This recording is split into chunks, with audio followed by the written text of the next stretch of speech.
Hello and welcome back to another game of StarLadder Season 6, day number 16. Na'Vi taking on Alliance, the two giants of the Western Dota 2 scene at the moment. And we are here to provide you with coverage with 3 people here. Of course, I'm here, I'm Sheever. I'm introducing myself first because I'm bad-mannered. But also here is the person that you won't see, won't hear, but you'll see what he does. It is K-poptosis bringing you the stats for this game. And of course, the person that you will hear is my co-caster Vykromond for this game. Welcome back. Hello?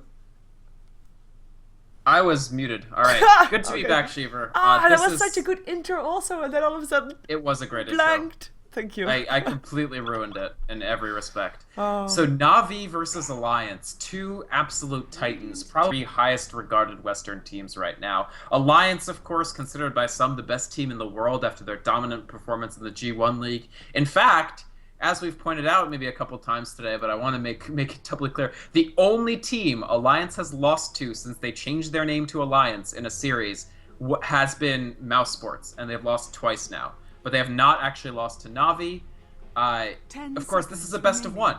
So really anything can happen, and with two incredibly strong teams like this, count double for that. Either team could take this out. Both teams playing at their full strength. I'm very, very excited to see this game, especially with the first pick, Puppy Chen. Yeah, and talking about signature heroes, we have a lone druid picked up by Alliance, and this is something that Na'Vi has led through, like, they knew what they were doing. And they are ready to take on Bulldog's lone druid. I'm kind of curious to see what they are planning for that, because both of these teams that will try and surprise you, always try to be one step ahead, trying to take teams out of their comfort zone. And so far, they're both sitting quite comfortably in their comfort zone, actually, with their signature heroes. Definitely, and Hvost can play Gyrocopter perfectly well, and we actually see Queen of Pain, so a little bit of poaching as well as comfort heroes here. We actually haven't watched S4 on Queen of Pain in quite a while. He's tended more towards the Batrider Magnus and Templar Assassin axis lately, but when he was first getting really prominent as a strong mid, he played a lot of Queen of Pain, and Queen of Pain, a hero we're going to be seeing more of, in my opinion, as we reach 6.78 parity, just because of her amazing ability to control the runes for filling up her bottle and just developing dominance across the map through that. But this also takes away one of the heroes that Dendi never stopped playing. He never had a downtick of performance on Queen of Pain, so that's something that Alliance have minorly rejiggered in their lineup here. Yeah, and we see Na'Vi taking their time to think about their last pickup. Could be that they were hoping to secure the Queen of Pain for themselves, and now don't really know exactly what they will pick up for Dendi. We still, of course, have the puck in the pool, and you can count your blessings count your marbles rather that, I don't know how you say that specifically. You can at least be secure. There we go. Your marbles, I think, is what you're going for. Okay, that puck will be banned out in the next ban phase by Alliance, most likely, if Na'Vi doesn't pick up a solo mid kind of hero right now. And with the Shadow Demon also already picked up by Alliance, they make sure that no matter which carry Alliance will get, that Shadow Demon is a solid support for any kind of carry. You can make your carry safe, you can actually set up things for an aggressive tri-lane. Shadow Demon, all-round support for all types of lanes. If Na'Vi actually decides to go for the clockwork, so we still have the puck in the pool to ban out. We still, of course, have Kuroki's Rubik in the pool. And we're gonna see a Brewmaster getting banned out here first, surprisingly enough. It's so what this Brewmaster ban is about is that Admiral Bulldog really respects, and I think S4, they both really respect the Brewmaster as a situational counter to the Lone Druid. Furthermore, because Na'Vi haven't drafted a mid hero, it's unlikely that you see Clockwork face up against Queen of Pain. The Brewmaster would actually be a fantastic pick, and it's something that we've seen their players play before. Brewmaster against Lone Druid, the combination of the Cyclone and the Drunken Haze and the Thunderclap is just so much control that Lone Druid will actually struggle with. So it's a very, very smart ban, in my opinion, actually. Yeah, and we have got the Rubik getting banned out still, the one that I pointed out, and the one that matches up nicely together with the Shadow Demon is the Kunkka that we have seen just appearing more often lately. Of course, we saw him a couple of times yesterday. We see him in the Eastern scene quite a bit lately as well. And there goes another carry. It is the Anti-Mage. And Navi just banning out carries, knowing that, I mean, any support really could match up with that Shadow Demon, and carry is the only thing that they need next to that, so they can just ban out some carries that they do not want to face. As we already mentioned in the previous game, it's really tough to ban out carries against Alliance, though, because they play such a wide variety of carries. It is, yeah. It is very difficult, so what you need to do if you want to ban carries, like if they haven't drafted a #1 hero going into the second phase, is just ban out what you don't want to see, rather than being like, well, this guy plays a really good X. And so I actually love this Kunkka ban, because of course Shadow Demon, already such an effective hero, and becomes even more effective with something like a Kunkka on the field. What this does leave open is something like an EGM Leshrac, for instance. There's still pretty good support combos with the Shadow Demon that will increase its effectiveness when paired with a Loda hero. So my guess would be maybe a Leshrac or a Lina right now for Alliance, and then save Loda's pick for 5th. Yeah, they are in no rush to really pick up a carry, and they don't really have to worry about Na'Vi picking up a carry anymore either, I believe. We're going to see, of course, Vos playing the Gyrocopter this game. We've got the Clockwork there as probably the offlaner for Funnick, so that leaves us still with Denny's hero to get picked up, and also Kuroki's hero to be picked up, as Alliance is going to go first, and they go Enchantress, so they hereby match up that Chen. And most importantly to note with the two of them, Enchantress overall can be more aggressive earlier on than the Chen. However, Poppy's Chen is one that is already very aggressive with 1 creep, so curious to see how they are going to be dealing with those two, and if they are going to be running an aggressive trialing with Enchantress inside the Dire Jungle, for example. We'll have to watch for what Loda picks to see if that's going to happen. That is something Alliance have done before, so they're very comfortable taking that Enchantress into the opposing jungle to directly contest the Chen. And that is an option. I mean, the Enchantress is basically a responsive pick, so it does counteract the Chen in some respects. You will have this sort of jungle mind-controlling battle between these two heroes that wouldn't have happened if Alliance had gone for something like an additional stun. So it will provide more interactivity. I do expect to put the Enchantress to go up in the Chen's face pretty often. Yeah, they do still pick up the puck in the end, having it not seen banned. I mean, that is a solid matchup against the Queen of Pain. We already discussed that before the banning phase even started. And yeah, one more pick left up for Alliance. We have both teams, by the way, being very even on the amount of time they use for this draft. We have got them on 34 and 38 bonus time still. So, still some time for Alliance to think about it, but they don't need time. They pick up an Alchemist once again, so that is going to be the carry of choice for Alliance. Yeah, I think Alchemist a quite strong pickup here. He does a lot of damage. He has that additional little pushing utility. He can use Acid Spray. We saw a non-traditional Alchemist approach from from Loda in the last game, where he went that heavy Acid Spray early. It actually ended up being very, very useful when combined with the fact that Alliance always effectively stacking those Ancients for their carry. What I do think is that this does make the aggressive tri-lane a little bit less likely. So it's going to be a little... Well, actually, they could do it. We'll have to still see. I take that back. We could see the aggressive tri-lane. Let's see what they actually pick up for Kuroki here, because Rubik was banned out. That is his best hero overall in his position. But there's still a variety of things that they can take for him. Yeah, we still have the Bane in the pool if they want to have something also to set things up with. Of course, we know that Gyro Bane as a combination is often picked in an aggressive kind of lane to just have the Nightmare set up for the Rocket Barrage of the Gyrocopter. But they could go for any kind of support, and they end up going for the Lina. So having some extra disable for their team, and as my Dota decides to... There we go. It got caught up. Everybody picking their hero at the same time, making my Dota lag. So, the Lina for Kuroki, and we've seen some... I mean, Lina, very strong hero if you want to deal damage to the opposing team, right? So, they can pick off heroes like Enchantress. Enchantress, who in particular is going to be, once he starts leveling up a lot, picking up Untouchable, sitting in the back of the fights, not the easiest thing in the world to kill with, for instance, a Gyrocopter, or even if Clockwork jumps on her. But Lina, on the other hand, if Kuroki finds levels, if Navi have a successful laning phase, this gives them a tool to just explode the Shadow Demon or the Enchantress very early in fights. And a fight in which Shadow Demon or Enchantress drop early is a fight that Navi are heavily favored in. I totally agree, as it takes a long time for Alliance to pick... There we go. Pick up their last hero, I was gonna say. 4-2.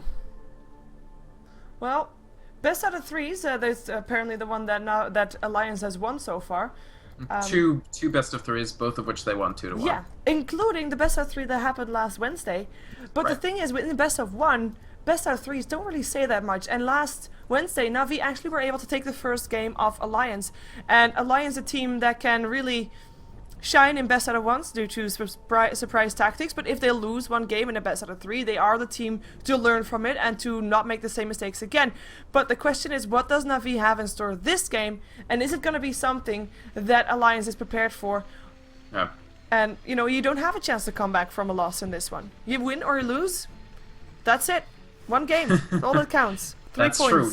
Best of ones are notoriously unpredictable, and I actually think Alliance, when playing against, and this is going to be a fun poll, I'm definitely going to be looking out for the answers for this. So in the Twitch chat, folks, answer with the exclamation point vote and then which team that you favor. So I actually think that when playing other Western teams, so non-Chinese Southeast Asian teams, Alliance are going to be stronger in best of threes. I think you can beat them in a best of one. I mean, in that best of three with Navi, we saw Navi actually destroyed Alliance game one. Everybody was like, oh my god, our Alliance super jet lagged, and then they came back and won games 2 and 3. So teams that have faced against them 20, 30, 40 times, or in Navi's case 6 times, but still more than 0, they have studied Alliance more. They can respond to their playstyle a little easier than teams that have done no study whatsoever, like the Chinese teams. Yeah, and I hope that nobody saw that chat. Sorry, the all chat? Yeah, don't. That's pretty funny. Yeah, I hope that's not gonna be spotted, because I can imagine what it does. I think somebody saw it. Don't worry about it, Sheever. We'll see in 2 minutes. Should we introduce the teams, I guess? Yes, we will. We have, of course, for our Alliance signature hero, it is Lone Druid for Admiral Bulldog this game. It is the Alchemist for Loda. EGM playing a Shadow Demon this game with Aki on a signature, semi-signature Enchantress. I mean, he prefers the Chen, but he'll take the Enchantress, of course, as well as we do have S4 playing the Queen of Pain. And we'll be going up against Dendi mid.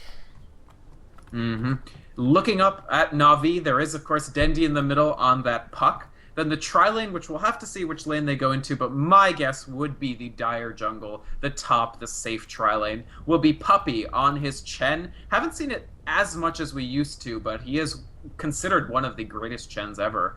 And Kuroki on the Lina, Hvost on the Gyrocopter, which does leave Funnick in his solo lane role as Clockwork.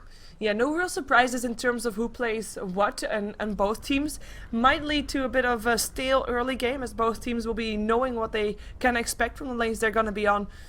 And I don't think that we're going to see any aggressive trial in this game either. We'll see if that is going to be something that either team tries to surprise the other with, because that's going to be the one surprise that you can already do early game without really too much issue. But well, actually, Moobot is doing a very good job of limiting the Kappa amounts. Interesting. Oh, awesome.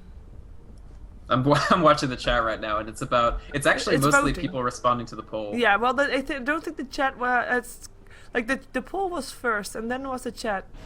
Yeah. I think. All right. Anyway, We'll see. But I don't think I really favor either team coming out of the draft. I think both teams have a very, very workable lineup, and it's just a matter of getting everything they want to get done. One cool thing will be I expect both sets of supports on both teams to be very, very active. And we could see quite a bit of roaming from the Chen Lina and quite a bit of roaming from EGM on the Shadow Demon and Aki on the Enchantress. So that could lead to them meeting up and having bigger engagements earlier on than you usually see. That's if they decide to roam. If both teams are feeling more paranoid and like they want to guarantee farm for their heroes, you could see an extremely passive early game. yeah, and then we're spending most of our time in the mid lane. Mid lane is going to be one of those skill matchups. Queen of Pain up against the puck. Always enjoyable to watch because no hero really has a clear edge over the other. And it's all about who is aggressive at the right time versus the other, and who can make sure that mistakes that the other makes are, even though they're very tiny, are punished hard enough. We're going to be seeing that, and we are going to have 2 safe lanes. But yeah, as you say, the potential for being aggressive definitely there, with Alina there to lock down someone, helped out by hopefully if Chen catches a troll, for example, to have a nice setup stun for the light strike array of Kuroki. And otherwise to have, of course, on the other side, the disruption to set something up, and then hopefully with the Centaur of Aki to follow up with that with the disable. And yeah, just trying to make something happen mid, but you know, that's mid. That's gotta be one hero with a blink away, the other with a phase shift. It is not the easiest gankable heroes. No, not at all. I agree. I would say that this match, to me, at least the early game, almost boils down to a duel of these incredibly strong junglers. EGM, by the way, with the Invis rune, so he may try to make something happen very early. That's a disruption already. They can't really go in on him to kill him, though, apart from just harassing him away. And the poll report, 52 to 48. How even is that? That's very, very even. That's very even, yeah. I quickly have to comment, the Shadow Strike from S4 was actually ruined by the disruption. The disruption hit a little bit too early and the Shadow Strike was stuffed. So that was free damage on Dendi that they did not get. And Dendi, by the way, has been pooled. So he got 2 sets of pooling, the Healing Salve and the Tango, both from Puppey, on top of Null Talisman and 2 branches. So same thing happened for S4, and you can just see how concerned both teams are about this highly skill-based mid matchup. But in this game, it's really 2 skill-based matchups. The mid and we are really going to see Ake and Puppey both tested as they go up against each other on these jungling, ganking heroes. Yeah, I have to say also, though, it's kind of maybe also a bit luck-based on which creep you're able to get. I mean, if you're gonna run into mud golems the entire game, you're gonna be a sad Gen/Enchantress. So, do they get the right creeps, and are they able to put them to good use? And Puppey already has the one that I pointed out, the Dark Troll Summoner, the one that you want to have. If you have that Lina, you have got that setup stun coming off with the net there. So that's already a very good creep for him to pick up. We have Aki, the one that loses creeps over time. He's got 2. He's got an Ursa. He's got a Wild Wing Ripper, or the bird. Wild Wing Ripper, yeah. Yeah. A real tongue That's my twister. least favorite new name. Yeah, I agree. Actually picking up a haste. Ooh, interesting, and but he's finds actually... Aki. Oh, look at that Harpy Stormcrafter again. We already saw him in the previous game really being annoying to the target there, and he is going to be just as annoying this game. He is a fairly squishy creep though, so you have to make sure that you don't feed him to the enemy, but look at that, he already being forced back, already forced to pop himself. That was the last thing that Dendi had, and it's actually being ticked off right now, so if S4... he gets Stormcrafted. Yeah, that's a really big thing. He might actually... Ooh, phase shift away. Pro phase shift. Whoa, Dota. Yeah, we have got Puppey coming in on the top lane. Yeah, he wants to go for Bulldog. Has got that net. Bear trying to help out, perhaps. A bit of block coming up from Puppey. Bulldog should be able to get away here, but here comes Vos. It's gonna be too late though, unless the block is gonna be pro enough. It looks to be pretty pro. Dragon Slave helping out. Test of Faith. He might actually get this. Nah, the tower still got the last hits on the troll. Puppey taking a lot of harassment. In comes Loda. He gets a stun in the face instantly. Puppey with a lot of trouble. The vision is there from the bear though. The stun is gonna be there as well. He can't run. He goes down. First blood going to the carry of Alliance. It is Loda with the extra gold. It is the gank failed for Na'Vi. It is Puppey dying on the top lane. Oh, only 5 seconds left on the Stormcrafter, so Ake is just spamming out as many spells as he can get. He might be able to get one more. Oh, he doesn't. Another good phase shift from Dendi. Every time you think Dendi might actually go down or go to critical HP levels, he does manage to phase shift that. So the Stormcrafter doesn't generate the opportunity, but good counter-ganking rotation there. They lose a bit of farm time on the Alchemist, but they save Bulldog, which is very, very important for this dual core setup that Alliance loves to play so much. In the meantime, Vos, because he was diving there, he kind of missed a couple of last hits. He is 17 to 1. He is still doing really nice because, of course, I mean, Loda missed a couple of last hits as well. I mean, he TP'd all the way to the top lane, but he managed to get something in return for it in terms of first blood money. So, in the end, getting a bit ahead compared to Vos. In the mid lane, we have got S4 getting ahead, 20 to 7, and Dendi sitting on a mere 10 to 1. And I think we can thank Aki for that one, because that's Harpy Stormcrafter is just such an annoying creep to deal with. It's in combination with the Queen of Pain, who can kill you so fast. You have to sit all the way back at your tower, which makes it hard. Puck doesn't have the fastest projectile speed for auto attack, but he's trying to... You can see now that the Stormcrafter is gone, Dendi feels so much more at home in this lane, just being a lot more aggressive. And this is smart. He's played this correctly. People, if you just look at the numbers, you would just be like, my god, Dendi, why you not get last hits? But he's doing quite well, actually. Yeah, he's of course getting the levels too as well, and he is on par with S4, slightly behind, but that's because of the nice up on S4, and it's not that far behind just yet. And Queen of Pain with his level 6, not that much more of a threat to Dendi, because he still has that phase shift, and like we already said, it's a skill-based matchup, and part of the skill for the puck is just a phase shift at the right time, and he can phase shift the Sonic Wave from S4, so the level 6s in this case, not as big of a deal for Dendi as it is for S4, because of course that Dream Coil will still be a pretty big deal for S4 to deal with. Yeah, Dream Coil is quite good in concert with rotation. Like, for instance, Lina is very, very happy when she knows that the opposing player only has a limited area to walk around in. So, meanwhile, the Sonic Wave, it gives a little bit of extra damage, but Puck can dodge it, so it still doesn't really change it that much. That's the great thing about this game. We have 10 of the best players in the world, featured players at all their positions, and all of them really have been having pretty good games so far. Funnick getting a pretty decent amount of XP in his lane, it has to be said. He's actually halfway through level 4, which is sometimes difficult when facing strong tri-lanes. But Alliance, they're going to sort of go for the first gank, big gank here. Yeah, and they want to kill off Kuroki. Cooldown coming down though, Avos trying to do something in return, and Aki actually taking a lot of damage and will go down, while Kuroki manages to live. So in the end, Alliance not getting ahead of that encounter, and EGM walking away with just a bare minimum of his life. He does have boots, so he will be able to escape this, and a bit of a failed gank coming up from Alliance. It's a 1-for-1 right now.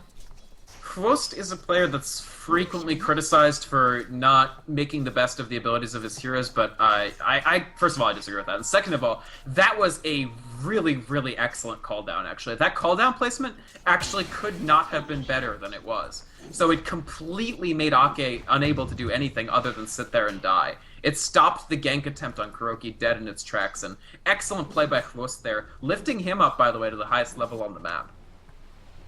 Oh, and that is an important thing to note, because, I mean, that just means that Alchemist not really getting the most out of his lane right here. And you already mentioned that Clockwork was having a fairly decent time there as a Vost. Whoa, having to be careful. He is able to run himself out, but this is Bulldog, level 5. You can't really stand alone there anymore. As a solo, even as a solo gyrocopter, it's just too dangerous. One entangle could mean the end of you. Yeah, absolutely. That level 5 Lone Druid is probably all around the best 1v1er in the game, simply because, yeah, he lands in Tangle and you lost the lane. Sorry. Luck, GG. Yeah, but Frost is still doing a fine job. You can see that in response, he just does this solo jungle pull, just so that he can be safely far, far away from Bulldog and still be fine farming without necessarily the aid of the supports. Because bottom lane. Wait a second, they want to go for Funnick, but he does land the cogs. Takes a lot of damage here, by the way. He is actually gonna go down if he's not careful. 3 stacks. Oh my god, one more Shadow Poison.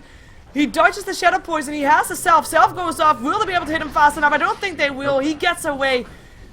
Barely, but very nicely done by Funnick, and Loda and EGM having to run past this tower. EGM taking a lot of damage there from that tower, but Loda very brave taking over the tower hits there. So, rank 2 Acid Spray doing some work there, but Funnick, really good job, actually. Nice juke of the Shadow Poison. If he hadn't successfully juked the poison, what EGM could do would be to immediately cancel Funnick's salve by just using the back half of the poison. And instead, Loda in trouble. Yeah, haste to Dendi coming in. The Dream Coil hits, Funnick being here as well. The silence is there. Battery Assault as well. Loda trying to run from this, but I don't think he can, and he won't be able to. A Vost coming in to take the kill, and this might actually lead to a bit of a push here for the tower, because otherwise the Vost is here by himself without really anything to do. But tower is indeed going to be the goal, with Funnick coming in from behind the tower. 2 consecutive strong gank responses from Na'Vi here, really. The response to the gank at top, and now the response to the gank at bottom. Both really superior to what Alliance were putting out in those attempts. Yeah, in the meantime, Na'Vi is pushing in the middle. Oh, yeah, he's going to hook in onto probably Ake, and I don't see how he lives through that. They're just waiting for the right time. Right, and even if Na'Vi doesn't get anything out of this, there's still free farming a Vost on the bottom lane. There goes the hookshot, hits up on the creep only. Laguna Blade still there up on EGM, and one more hit from Funnick will do the job of taking that Shadow Demon out of the equation. In the meantime, S4 getting stunned up by those Centaurs, and he can't blink himself away. Puppy with the kill. 2 kills on the side of Na'Vi. And with this, can they take down this tower as well as the pause comes in? Holy Puppy is the word. Skype died. wow. So while Skype is dead, we can talk about this. Puppy, very nice play there, honestly, setting up that kill on S4 with the aid of Dendi. And Na'Vi right now are kind of outmaneuvering Alliance. Alliance with that one very good rotation that countered Na'Vi's first blood attempt and actually earned them first blood. But ever since then, Na'Vi have been doing just, frankly, a better job of moving around the map, countering Alliance, and just finding kills.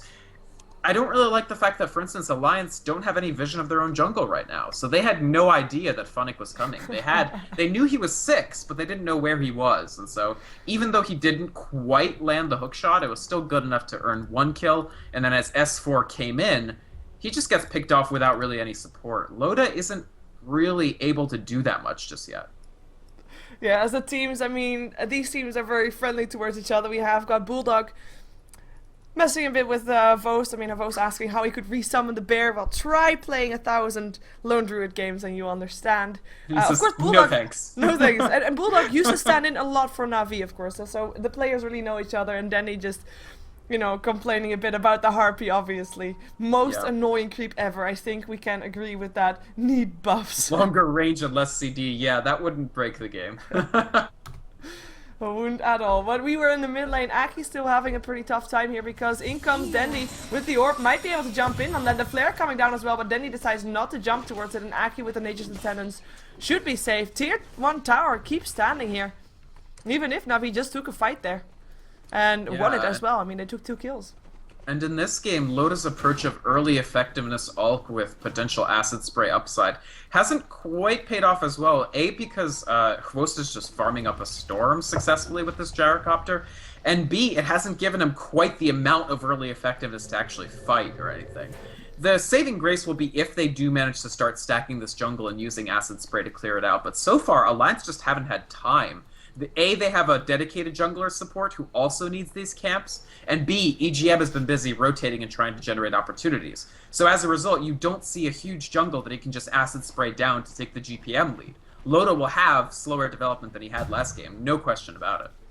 Yeah, and Bulldog just keeping tabs on Dendi there, so he can't go for a gank, forcing Dendi to run back towards the mid lane. He does have a double damage rune, but will be up against S4 once more. Level 8 for S4, level 8 for Puck. Very even. In terms of net worth, it is very even as well. They're just about 30 gold away from each other or something like that. And I mean, this game overall is just very even though Loda might be having some troubles. Funnick looking for those cogs. He can get Loda in them. There goes a light strike array. Loda charging up the stun. Won't be able to get it. The TP in from S4 comes in though. Looking for a kill upon Funnick still. And Aki comes in with a couple of creeps. But they get taken over by Puppy. And the Dream Coil up on 2. And now S4 in a lot of trouble. Blinks himself out. Gets stunned slightly. The double damage rune on Dendi is hurting so much. One more hit needed. But he pops the bottle. Is he able to run? Looks like he should be, unless... Yeah, he should be. He should be. He is fine. Puppy can't get it done. And again, a counter gank coming off from Na'Vi, or at least the gank came in, or the protection came in. In the top. Oh, Bear needs entangle. No Bulldog entangle. running away, and he dead. Doesn't get entangled. There we go. But the one hit, the flat cannon might do the job. No, the vision wasn't there. The Bear runs. The Master runs. They should be safe. But that was so incredibly close. Those entangles. Actually, if Rocket... It might still hit. It might still hit. It might still hit. Rocket? Nope. Not quite. Wrong set of jungle. Yeah, but actually, Funnick missed 2 rockets. If he had landed the first one, Bulldog would have died to Hwost, even with that entangle. So, Funnick missing a few abilities on Clockwork here. Now, Na'Vi have been so amazing in terms of positioning that it hasn't mattered, but he's actually not landing hooks either. They could probably tighten up this Clockwork a little bit. That said, still doing very well in terms of being in the right place at the right time, and S4 has been very quiet on this Queen of Pain, even with a free win in the early mid lane. Yeah, he's really not getting the job done, and every time he comes in to try and take kills, there's more of Na'Vi to counter the aggression coming off from Alliance as Funnick finds himself Aki. He is invisible, and there's no sentry there. Oh, he catches EGM. The disruption is not going to be there. Oh, just in time, but yeah, that's still going to be a death. There we go. Purge. Clockwork getting the kill. Bear coming in. One hit entangle. Light Striker Ray stopping the Bear. The S4 coming in with the Scream. Can he take this kill? The Cogs block them from coming in. And here comes a Vose with a cooldown and a Dream Coil. And S4 already goes down. And Bulldog on the run goes down on his Bear as well as Karoki will take the last hit for that one. And that is again 3 heroes on the sideline for Alliance, as they've still only managed to get 1 kill in there, which was the kill on Poppy very early on, that first blood that we saw Loda take, that they only got because Na'Vi kinda were a bit too cocky right now. But the way they are right now, even though the movements are just as aggressive, now they have the advantage that they can actually do this. And with this aggression, with this tower, Dendi picks himself up the Blink Dagger.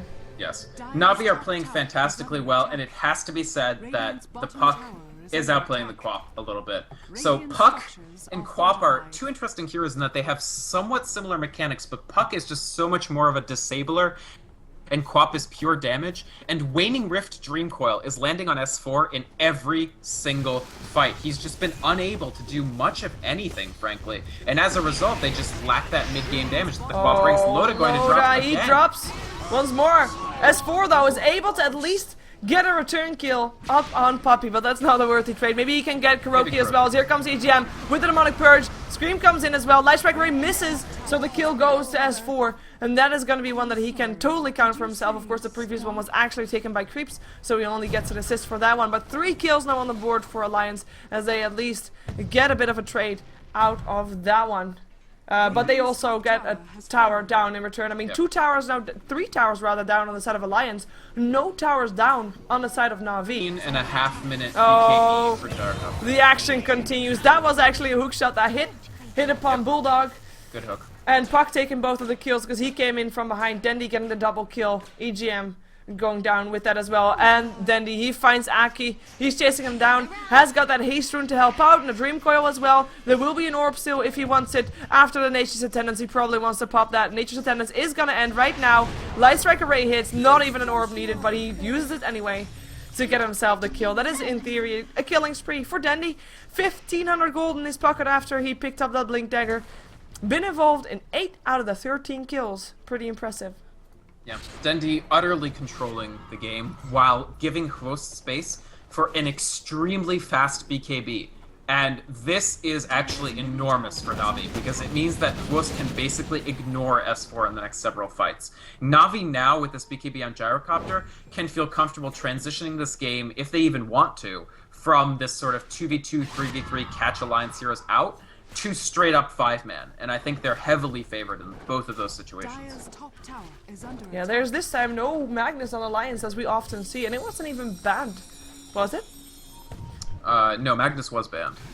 Ah, well that is then the reason that we don't see that one, as Phonic picks up an Invis rune of Oath, rotating top as well. It will be a bit too late to catch out anybody of the Alliance because they already are backing off. In the meantime, we haven't really been able to talk about Loda because, I mean, there's just been action all over the place, I guess. But he is doing the same thing as we saw him do in the previous game. So he went for only 1 level in Grievel's Greed, meaning that he wants to be aggressive early on. But unlike previous game, he still doesn't have his Shadow Blade. Right.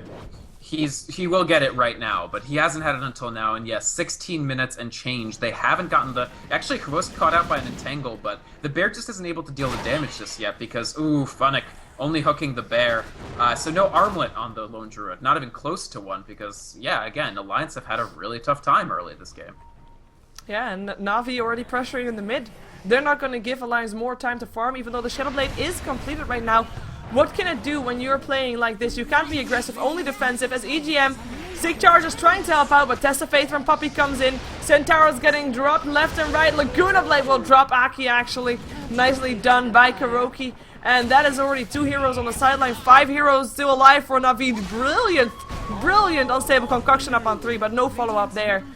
No AoE damage from S4 to follow up either. The Sonic Wave was already used. Tier 2 tower will most likely drop. Right now we're seeing just this ability of Na'Vi with their extremely high damage to take those 2 supports out. And that's what we were talking about earlier with the Lina pick. Between Lina, Puck, and Clockwork, they can really clear out EGM and Ake from a fight extremely early, these low HP heroes. 663 HP on this level 8 Enchantress. Now, look over at the Lina, for instance, who's about to have his level 2 ultimate that does 675 pre-resist damage. So, just that Laguna Blade level 2 plus Clockwork Rocket will almost kill the Enchantress immediately. And then, well, now you're down an Enchantress, and which is a Midas Enchantress, by the way, but he's still behind on the levels, behind on the farm. 0-4 and 0 for Ake this game, in fact.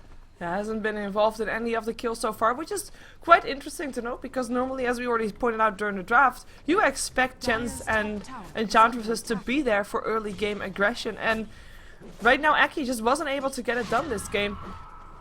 Maybe soon. Maybe he can get an assist soon when Na'Vi maybe tries to defend their top tower, but they are willing to trade a tier 1 tower for the Roshan, because that is where Na'Vi is right now. With that Chen, with those Chen creeps, they can take this Roshan fairly easy, and Alliance will not realize that that's going on, but they can't do anything against it anyway, so good for them that they get something in return. Excellent. Na'Vi, the Aegis almost certainly goes to Hvost here. He's got his Helm of the Domineer after BKB now, so recently we've seen a lot of rushed Helms where it really hurts the team, but in this case where you already got enough farm to get your BKB solidly, you can already contribute to team fights, and now you can get this additional lifesteal that also really helps you farm things like this stacked Ancient Camp. Yeah, hook shot misses once again, doesn't get Loda. Yeah, he has popped the Shadow Blade. No detection, so that we can't blame Phonic for that hook. I mean, it was completely blind. If he had hit it, it would be nuts. That would have been a dead Alchemist. But the Sentry Ward does go down. Hvost has not got the flak cannon up. Will just stand there just to look threatening. He has got that cooldown, obviously. And right now, a gyrocopter on the foreground is enough to make sure that Alliance doesn't chase. That's just the state of this game. Normally you wouldn't really see this. You would see the Clockwork maybe up front because he's a fairly tanky and defensive hero. Oh, 4 stacks of Shadow Poison though, of Vos. Gotta be careful. Yeah. We'll be taking a lot of damage from that. And actually, Loda, he's charging up his son. He wants to go for that. But the BKB turned on just in time. Damage still taken. He has got that Aegis, so he has no fear. And he just runs in flak cannon, forcing EGM back. Flare's gonna hit. Homing missile gonna hit upon Alliance, and that is a sendback for the gyro. And this is the time to go for Alliance because no gyrocopter is the chance for them. But can they get it done? We already see Ake barely staying alive, still goes down because then he jumps himself in with the Waning Rift. Phonic able to rock himself away as S4 goes down to Kuroki. Still 2 heroes on the sidelines for Alliance, and that was a fight without the gyrocopter in the end. This Enchantress, with this Midas first, just has 0 survivability. She drops, even with the heal up, she drops incredibly quickly. And Na'Vi, very smart of Puppy, of course, sending Ghost back, just preserving that Aegis because they weren't going to high ground there, A. And so, B, they could actually keep the Aegis from falling just by getting Ghost out of the pictures after his BKB expired. So, nice play overall, and another couple of kills for them. Alliance, honestly, not totally out of it. They're behind quite a bit. But it's mostly about still the fact that this Alchemist has not much on him. Loda, he's just using the Power Charge, I guess, for a little bit of extra mana. Okay, he's switching him. And he's got the Shadow Blade. He needs to hit about 2 more major items, in my opinion. Probably BKB plus. Something like a Quiris, or I don't know. Probably BKB and Quiris is what he needs.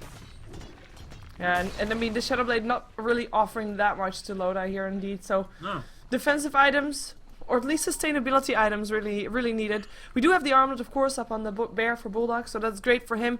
Na'Vi giving a bit of extra space to Alliance. We have got the Boots of Travel up on the puck, so Dendy being able to be extra mobile with that one. That's incredible. And 10k gold in favor of Na'Vi. Experience graph looking a bit worse, 12k, as they're gonna try to take down the last tier 2 tower standing on the map. It's the tier 2 tower top on the side of Alliance. And there's really nothing that Alliance can do to stop this right now. S4 really only, he's close to his Orchid, but not that close. He needs about 700 more to get it. I really feel that this was an odd, surprisingly out of their comfort zone draft for Alliance. Not that S4 isn't a good Queen of Pain, because he is, but I was wrong, by the way. I remembered after I said that Magnus wasn't banned, that he actually was banned, that he actually was not banned. And I feel that Alliance, a team whose draft style is so regimented and even game to game that people have written articles like making algorithms for Alliance drafts, here they departed from that a little bit. They they did something that we don't usually see them do, which is respond to the other team. That's a sign of respect. Yeah. I will 100% say that's a sign of the fact that they respect Na'Vi, they respect the power of Dendi, Queen of Pain, they respect the power of Puppy Chen. But as a result, you see these two, they're not unusual picks per se, but they're just not 100% according to, you know, the script. Neither the Queen of Pain nor the Enchantress have really worked out. Yeah, ooh, Loda finds the Vos. Vos turns on his BKB. The net was still there from the Chen, and this time the hook hit. It hits up on Loda. Disruption is going to be there to protect him from the cooldown that's coming down from a Vos, but Loda is still looking pretty dead. Laguna Blade to finish it off. Dream Coil up on 2. HGM and Bulldog out of position. Bulldog, last one here of the two that got locked in. Will they be able to take him down as well? They slow him down a little bit, but should be able to get away. The bear is dead though. He doesn't want to resummon his bear just yet until he realizes that he's out safe, which he is not, because then he just made sure that he got that kill with blinking in and with the orb out, as Aki takes a homing missile to the face. Vos are taking a bit of damage here from Aki, and Loda stunning him, but doesn't it look to be enough, and the Aegis of course is still there. Loda taking a bunch of damage right there and already has to back off, as in the meantime Dendi is just making sure that S4 is completely locked out of the fight right now and can't do anything, and that is a support Lina with an Aghanim Scepter. Yeah. Before the Queen of Pain had his Orchid of Malevolence. Yeah, that's a great point. When Lina is beating Queen of Pain to these critical items, it's a problem. Alliance, at this point, most actually maybe getting... he still has an Aegis, so, yeah. There's the Sonic Wave, still hits upon 2. EGM in the meantime in a lot of trouble. He got cogged and goes down. Funnick taking a bit of damage here from the bear, but the Light Striker will stop the bear, and the bear will be pulled back. In the meantime, Vos is just cleaning house. The GG well played gets called out as Bulldog, the last one to die for his team, will not take a fall because he nicely dodges that last hit with the bear form, but he will still take the fall in stride and takes takes a Vos actually with him. But brilliant player from Na'Vi, and they somehow, with that respect that you mentioned, they forced Alliance out of their comfort zone, and it shows. Absolutely. Yeah, absolutely. Alliance decided that they wanted to... They played Navi's game. They said, you have Puppy Chen, we're going to go over the top of it. Like, we're going to beat Puppy Chen straight up with Ake Enchantress. We're going to beat Dendi, we're going to take the Dendi Quap so you don't have access to it, and then S4 is going to beat Dendi. And in this game, that did not happen. The combination of S4 and Ake early on was able to pressure Dendi very heavily in lane. But once you exited the laning phase, Dendi was everywhere, and it felt like S4 was nowhere. You end up with a 1-4 and 1 Queen of Pain, only hitting Orchid after the game ends. And Puppy Chen was in a lot of places some critical hands of God, slowing the game down enough for Na'Vi to get out or get into engagements. And we have to talk about Kuroki, the high damage Lina choice, also paying off. Ake went for the hyper-greedy early Midas Enchantress, and as a result, Lina was killing Enchantress within 3 seconds of every fight starting. Na'Vi, fantastic game, showing that if you want to fight them on an individual skill basis, it's going to be an uphill climb. Yeah, that is, yeah, and I mean, it's exactly the opposite of what they said they were doing in interviews. They said, like, okay, you know what, the way that we decided to play is that we play for us. We focus on us rather than focusing on the opposing team that we're facing. And that is indeed not what they did, as we do have the disconnect finally coming out from S4 and also the disconnect from the last run of Na'Vi still in this game. So we will have the right throne exploding. That's awesome. We'll also have another game with Na'Vi. Na'Vi up against Z-Rage, the team that Alliance beat in the previous game. Now, theoretically, like, if you say, like, okay, so Alliance beat Z-Rage, Na'Vi beat Alliance, so Na'Vi will beat Z-Rage. That is not correct. Z-Rage is a CIS team, and they know CIS Dota, and they are like IC Cup a bit. Taking the CIS teams down is one of their specialties. We're gonna see if they can do that up against Na'Vi as well, as we'll be jumping ourselves out of this game. 26 minutes, not really a long game for... Well, not really as long as I was thinking it was gonna be. Anyway, it's also 4-25. Pretty dominant for Na'Vi. With the 0-6-0 Enchantress. Yeah, that's quite sad. With Denny that never died and Funnick that never died. Wow. Okay, so yeah, let's start looking at that, and let's start looking at the next game that's gonna come up. Na'Vi versus Z-Rage for StarLadder Season 6, day number 16 coming up, of course. With you are we. That doesn't sound proper. Alright, let's go to the next game. Yeah, let's do that. I was gonna... never mind. You can see which people are here in the overlay. Yay.